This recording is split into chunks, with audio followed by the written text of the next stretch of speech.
Good morning, my name is Suzanne de Ruig, and together with Natasha, we're going to tell you something about YIM, Youth-Initiated Mentoring, as known as natural mentoring, for at-risk youth in different contexts. Before we start, we'd like to know what kind of expectations do you have, what kind of questions, or what would you like to know? Because we have made some preparation, but if you have specific questions, we can deal with that. Great. What we prepared for you is, first we start with a little background information about how and why we started with YIM in the Netherlands. I will give you a short insight in the Netherlands, short insight into the Netherlands, and why natural mentoring. Natasha can tell you a lot about facts, and I can tell you about examples about how it works and how it feels. What does it mean for professionals in working with natural mentoring? And if you have any questions, we can pop into it, and it's important. We'll have one breakout room so you can have a discussion together. Natasha, can you introduce yourself? Yes, I'm Natasha Koper. I'm a PhD candidate at Utrecht University, and the project is a collaboration also with the University of Amsterdam and the YIM Foundation in the Netherlands. So as a PhD candidate, I do research on youth-initiated mentoring, so on the YIM approach in the Netherlands for children at risk for out-of-home placements. And besides, of course, I started this project because of my academic interest in relationships and in mentoring and in the development of children. I come from a developmental psychology background. And in my studies, I mainly focused on family relationships. So now I really like to extend this to mentoring. But also this project really spoke to me because of my personal experiences with mentoring. And I think, like many youth, when I like 10 years ago, more than 10 years ago, when I was an adolescent, I also had a natural mentor, someone who was there for me, a supportive adult figure. And he was a teacher in my high school years, and I was experiencing some problems with my parents. I was fighting a lot. I wasn't doing very well in school, and I always went to him like during breaks and after school to talk to him about how I felt and how I was doing. And we also had a lot of fun together. He always let me in his classroom. And at the end of the year, I failed basically all of my end of year exams because of a situation at home. I wasn't doing well at all. And it was due to him that I actually continued into the next grade, because he told his colleagues, the other teachers, of course, not about the details of my situation, but he said, there's something going on with Natasha. And I really do believe that she should have the opportunity to continue into the next grade. And then they voted, and I think all but one of my teachers voted that I could continue into the next grade. And I was very, very grateful for him. I was so surprised that someone stood up for me like that, and believed in me that I could do it, even though I failed like all of my exams. So that was really a special moment for me. It gave me a lot of confidence, and I think ever since I did quite well in school. So that's also good. I didn't disappoint him, but also I didn't want to disappoint him. So I worked really hard. So that's why for me, this is a very special project to work on, because of my own experience as well. Yes.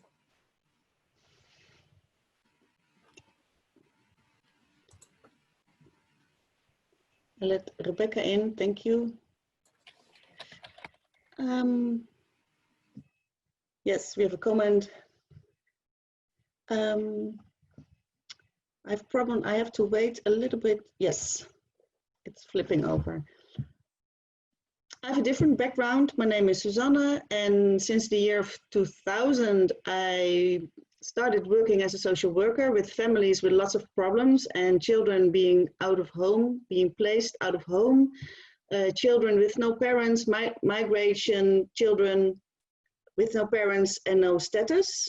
So I work with people who have lots of problems and also are a bit anxious towards the society, towards the system, people with lots of debts. And I was wondering all the time, since I was 24, I was thinking, what can I do better to help these people better? And I was educating myself. I thought, if I'm going to be a family therapist, if I know much more about how families are working, what's not working, then I can really help them and establish new ways of dealing with each other. And I was very unsatisfied about the effects of my work.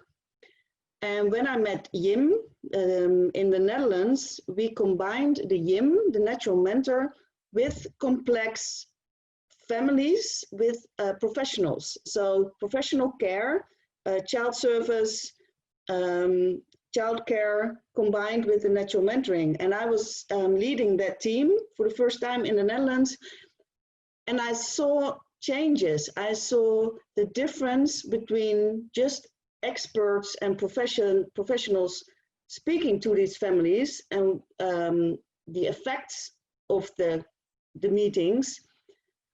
And I remember a boy, his name was Mark, and I said, he was not talking to us at all for the whole meeting, and I read about reports. He was not very talkative, and I asked him, who do you trust? Where do you go to when you don't want to be at home anymore? And he said, I trust my grandfather. And I asked, can you ask him to join us when we have these meetings? And grandfather joined us the next day, and we had a total different conversation. And there was a new perspective in this whole problem in the house with this boy. And grandfather had such a new way of thinking, and he had this bond with this boy. So the boy was motivated to speak his mind and to work hard for the change in the home. And the parents were addressed in a different way, not just by me, the professional, but there was also the father and the father-in-law, the ex-father-in-law. So from that time, it was 2013, I am only working with YIM, and I am developing the concept in the Netherlands. And I started with my partner, the YIM Foundation, because we really believe that in the Netherlands, we can use this as an accelerator for better and more qualitative work for young persons in the Netherlands. I saw something happening in the chat. Okay, new people coming. Okay, let's move on.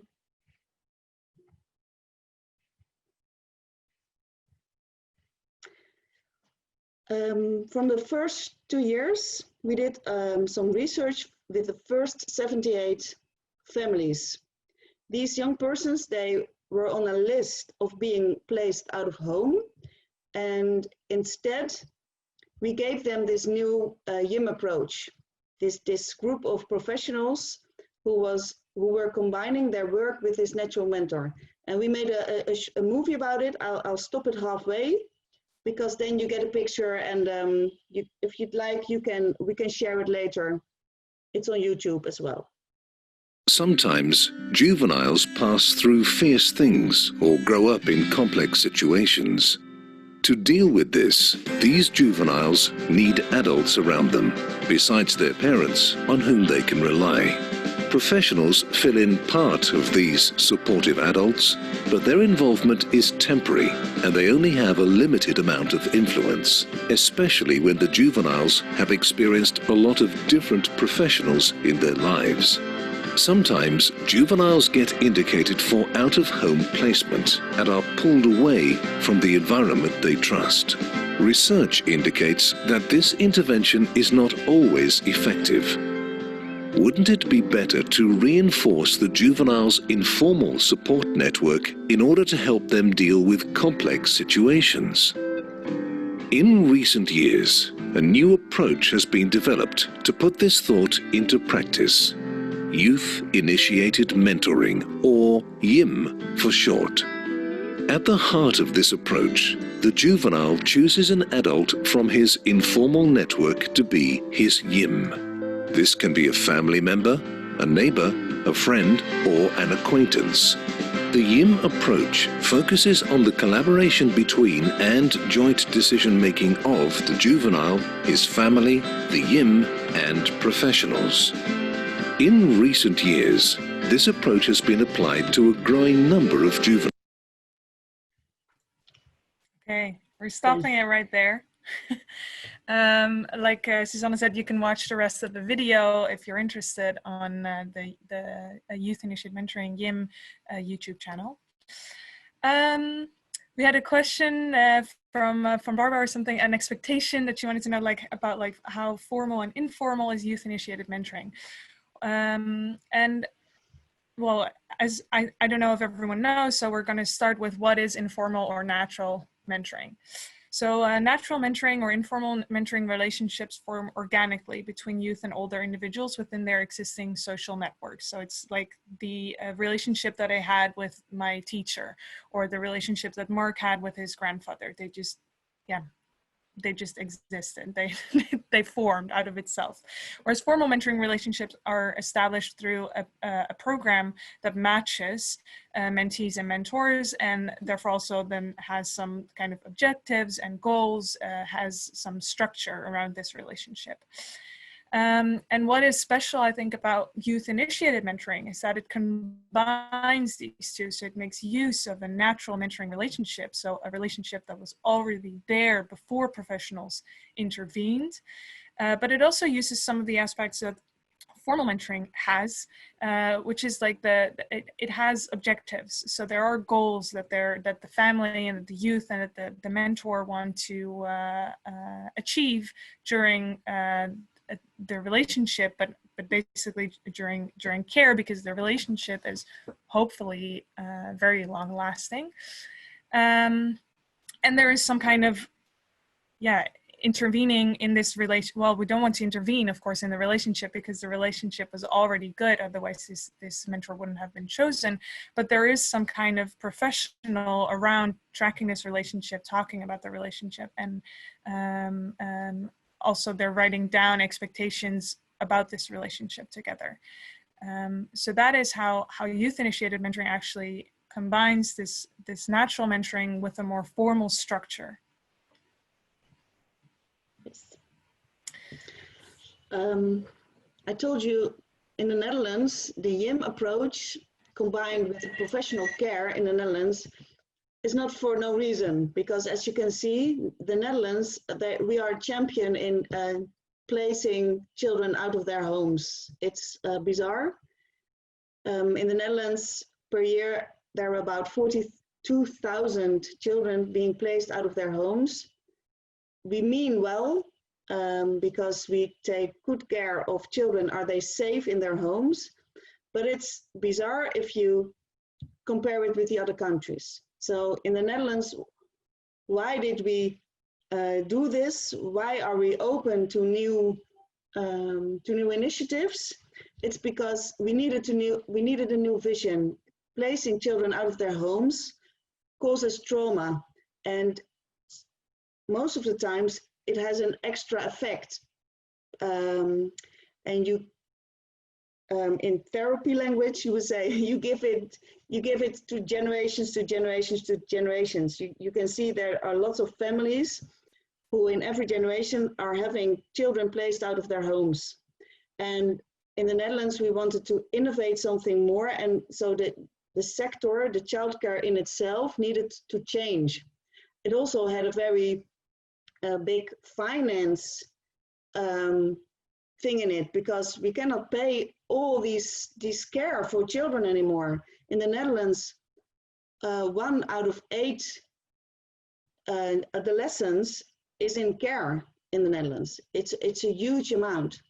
So the cost needs to be reduced.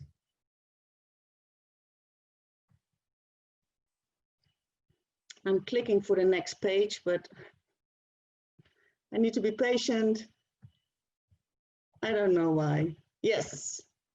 So what we're going to talk with you about, and Natasha can tell you something about the research, but how we started, and we did a lot of research in the top of the left triangle. the movie we showed before, that's research from the top of the yellow triangle. This triangle stands for all the children and youth. They are in the Netherlands. And you see in the bottom, it's the biggest amount, and most of the people, most of the adolescents, they are going to school. Maybe they see a doctor once in a while, but it's not that big of a deal. When there are many problems, and you see in the right triangle, the green one, lots of professionals, they have to deal with it. In the Netherlands, we have a very layered childcare system, and it's specialized in 3 contexts. And in the top one, it costs a lot of money. We have lots of professionals, very unique, specialized expertise. And what does it mean working with YIM in the top of the triangle? We did some research. Natasha is doing new research. But what we also want is the YIM, a natural mentor, is good for every child. We claim every young person is good, needs a natural mentor. And my colleague, my co-founder of the foundation, he did a meta-analysis about what does a natural mentoring mean for a person. So in the Netherlands, we are now developing YIM for all of the contexts. So all the professionals can learn how to work with natural mentoring. So all the young persons, the families in the yellow triangle can be helped on the basis of natural mentoring.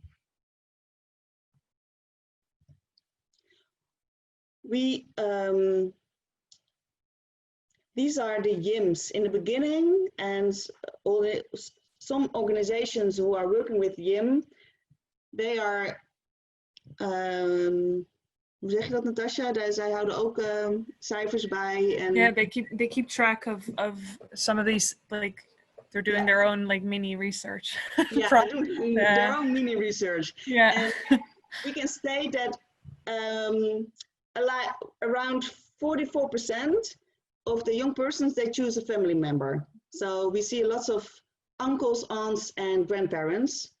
70% they choose a friend of youth or a friend of the parents, acquaintance. A small percentage is choosing the neighbor.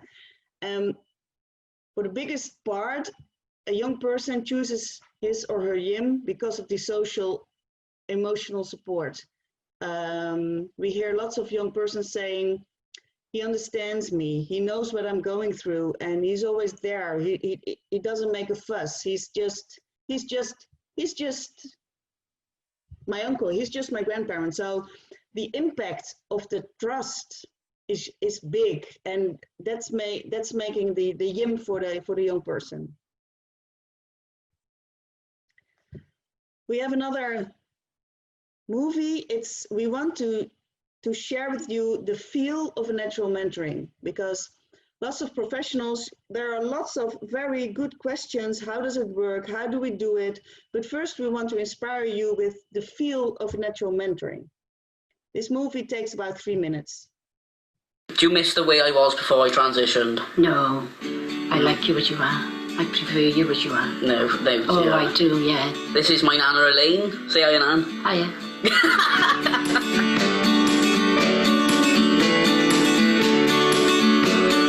I'd had a half a lager or so.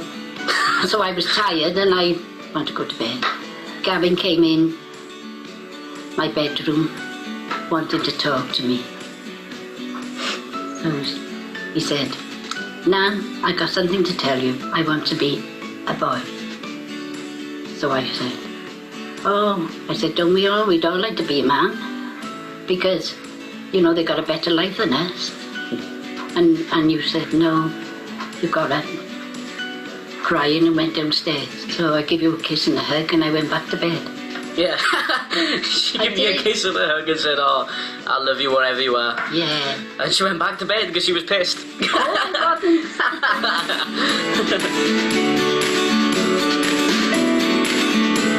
Did you know what transgender meant at that time?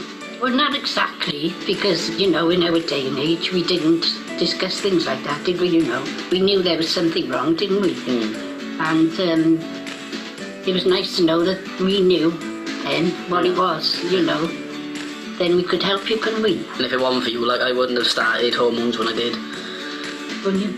No, because you lent me the money to go up to London. That's right, yeah. Yes, Which I'm very grateful for. Oh.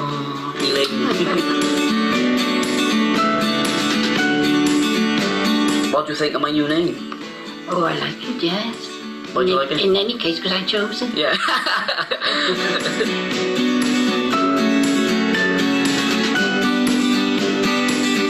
Do you ever think you'll get used to my new pronouns? Yes, no, I'm used to it now. I try hard, don't I? Is that true? Yes, I do try hard.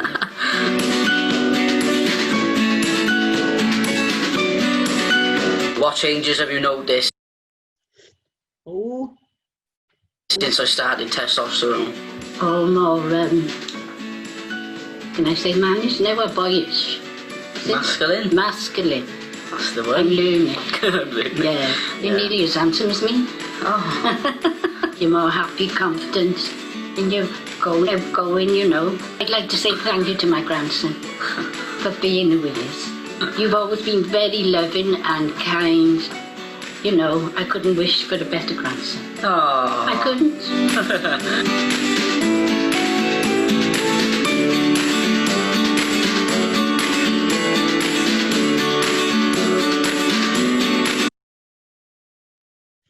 yes. I reading something on the chat and it's touching, it's touching you all. Let's have a look. People are crying. People are crying. Yes. What I found It very is a lovely video.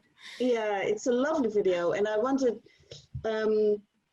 It's very touching because of this grandparent, and she doesn't understand. She didn't know the word, but what I really recognized with natural mentors is that they are thankful of being asked being a YIM, and that is what this grandmother is showing as well. She's thanking her grandson for how he is, and that's another level of what this natural mentoring is about.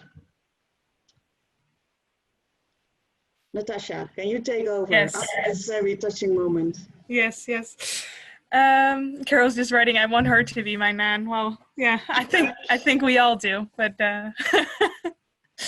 I'm glad Gavin had this person in his life. So I told you about my YIM, and Mark or Suzanne shared a little bit about Mark and his grandfather, and we just saw Gavin and his grandmother Elaine. And I want you all to think about who your YIM was for a minute or so. And if you're willing to share your story, that would be great. But of course, yeah, feel free also to keep it to yourself, but just take the time to think about who your natural mentor was or is. Maybe there's still someone in your life. So it's time, I think, to start discussing in the breakout rooms. So I will create the breakout rooms and I'll share the Google Docs link where you can find on slide 5 the questions that we would like you to talk about, and then you can use the slides that follow after that.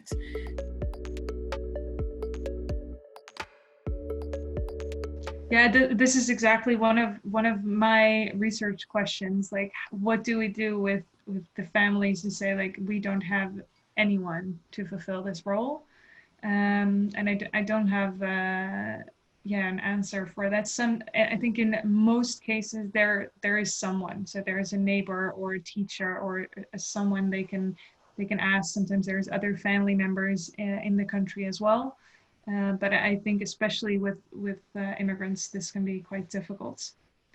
Yeah, in my research, I haven't encountered this situation. So very often, if they don't want someone from their family, there'll just be someone else who they can ask, and then then this is not like even really a point. So I don't know if Suzanne can say a little bit more about the situation with immigrants and when youth don't want to have someone from their family. Like what can we do? But the good thing is YIM is initiated by the young person himself, so he chooses. What I can imagine and what I've experienced sometimes, the parents, they have a YIM in mind, and it's not the same as the child has in mind. And that can be a conflict. And then you have to talk about that. And sometimes the choice of the YIM says so much, especially when it's complicated. And the YIM is the conflict in itself, the choice is difficult, then that is the most important thing to do. How to talk about this conflict, that you have different YIMs in mind. And in childcare, in my profession, that's beautiful. Then that is what you have to talk about, and not the not going to school or the conflicts at home, but that you don't have the same idea of who's trustworthy. Sorry, you understand? So the YIM makes it, gives the topic. It's sometimes the YIM is a goal in itself, but most of the time it's just, it means something else. So it's a good question, Khalil. It's layered what the YIM is about. I think it's time. I hope you learned some things about youth-initiated mentoring. If you want to have some of the slides or some of the videos, please contact me or Suzanne. I will write my contact details in the chat so you can have my email address, but I think you can also see my contact details through like the participants page on the website. Thank you for your participation and enjoy the keynotes this afternoon. Thank you for your. Thanks very much. Thank you. Great presentation. Thanks a lot. Thank you. Bye. I think everyone is back already. Great. I saw you were typing many things in the Google Docs. Thank you for that. I recognize Natasha's conclusion. It doesn't happen a lot, but I remember one situation. There was this girl and she was really in a fight with her mother.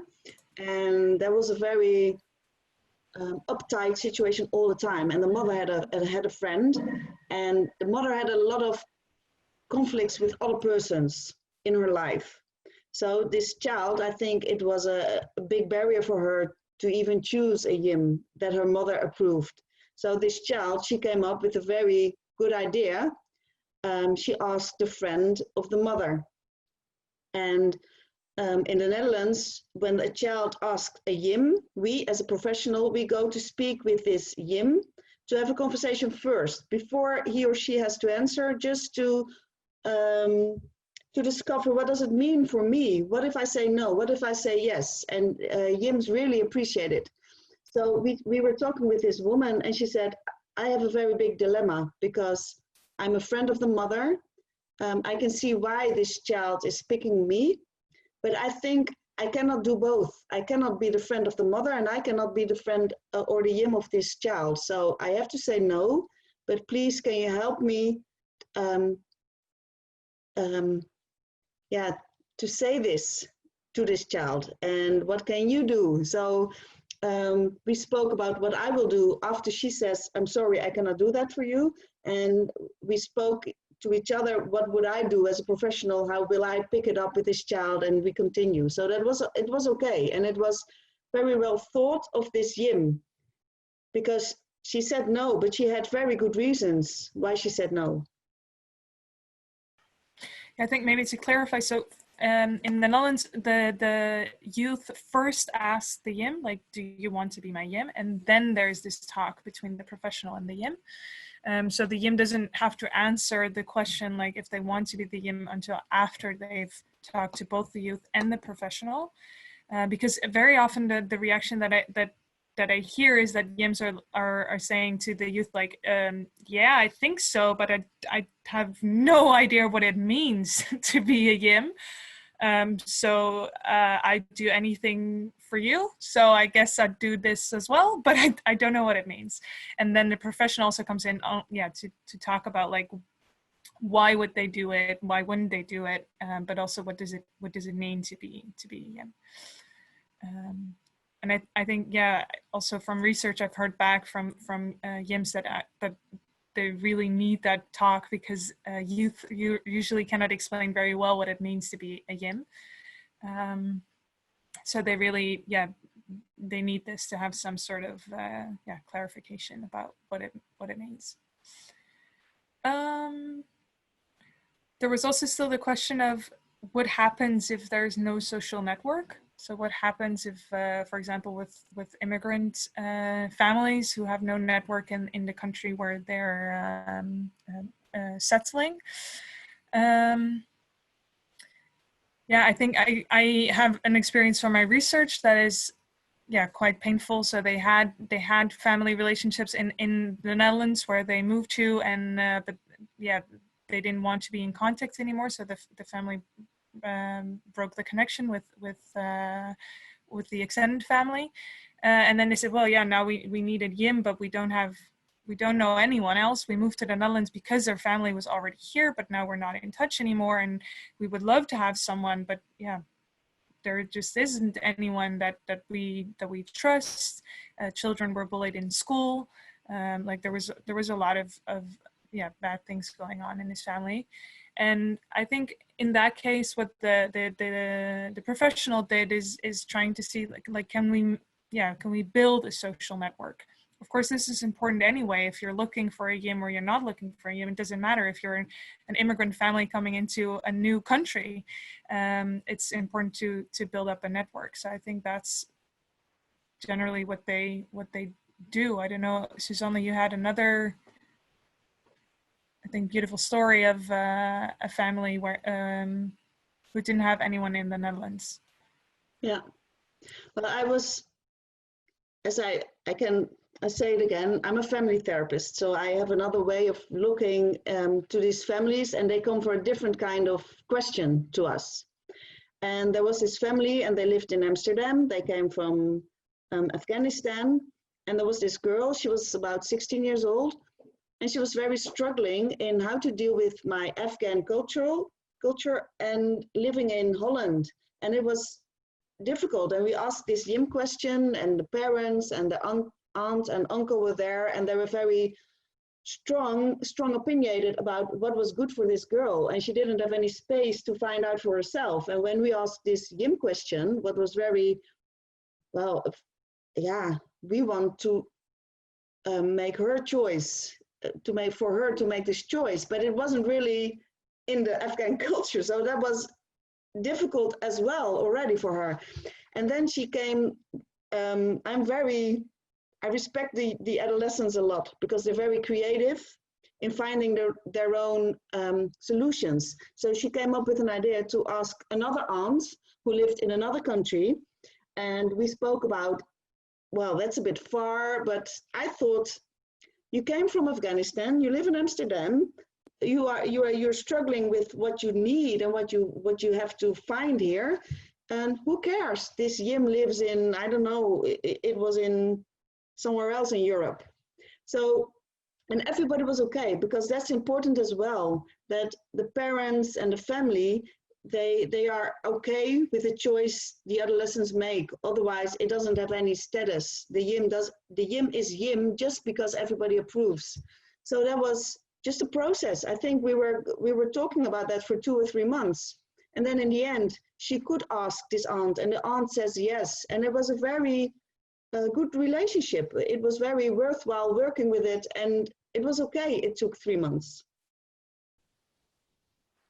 I think we should close the session so you're in time for the following sessions at 11 o'clock. Thank you very much for participating. It was lovely to have you, and thank you for your the questions, the discussions. It was really great. Suzanne and I will write our email addresses in the chat, so if you want our slides or some links to the videos that we showed, or you have other questions or comments, you can let us know. Thank you very much. Thanks so much.